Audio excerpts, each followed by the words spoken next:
కాళేశ్వరం ప్రాజెక్టులోని బరాజ్ల విషయంలో అధికారులు వ్యవహరిస్తున్న తీరుపై ఆగ్రహం వ్యక్తమవుతుంది. అన్నారం దగ్గర విచ్చలవిడిగా ఇసుక తవ్వకాలు జరపడంపై జనం భగ్గుమంటున్నారు. ఇసుక మైనింగ్ విషయంలో ఖచ్చితంగా కేంద్ర మార్గదర్శకాలను పాటించాలని నిపుణులు హెచ్చరిస్తున్నారు. చెన్నూరు మాజీ ఎమ్మెల్యే బాల్కసుమన్ జైలు నుంచి విడుదలయ్యారు. చెన్నూరు సివిల్ జడ్జి కూడా బెయిల్ మంజూరు చేశారు. మరో కేసులో మంచిర్యాల కోర్టు కూడా బెయిల్ ఇచ్చింది. క్యాతన్పల్లి ఘటనకు సంబంధించి సర్కార్ కేసులు బనాయించారు.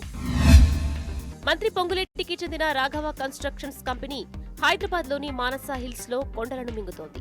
అక్రమ క్వారీ నిర్వహిస్తూ కోట్ల రూపాయల ప్రభుత్వ ఆదాయానికి గండి కొడుతోంది.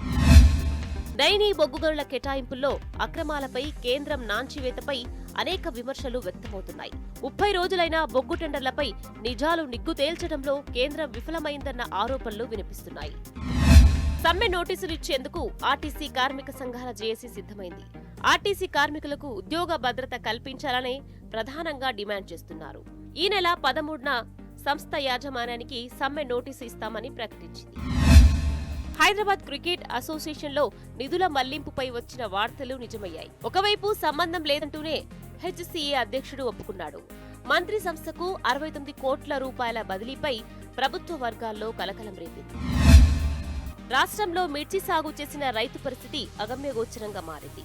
పెట్టిన పెట్టుబడి కూడా రాక తీవ్రంగా నష్టపోతున్నారు.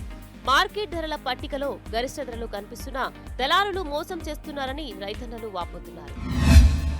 రాష్ట్ర విద్యుత్ వినియోగంలో సరికొత్త రికార్డు మొదలైంది. రాష్ట్ర వ్యాప్తంగా విద్యుత్ డిమాండ్ ఏకంగా 18 తర్వాత ఇదే అత్యధిక వినియోగమని అధికారులు తెలిపారు. జనగామ జిల్లా కడవెండి గ్రామంలో శ్రీ వానకొండయ్య జాతరకు వచ్చిన ఎస్సీ ఎస్టీ సర్పంచ్లను కాంగ్రెస్ నాయకులు అవమానించారు. తలంబ్రాలు తీసుకెళ్లే సమయంలో కాంగ్రెస్ నాయకులు అత్యుత్సాహం ప్రదర్శించారు. పోలీసులను అడ్డంగా పెట్టుకుని ఎస్సీ ఎస్టీ సర్పంచ్లను దేవుడి ఆర్చ్ గేటు వద్దే ఆపేశారు.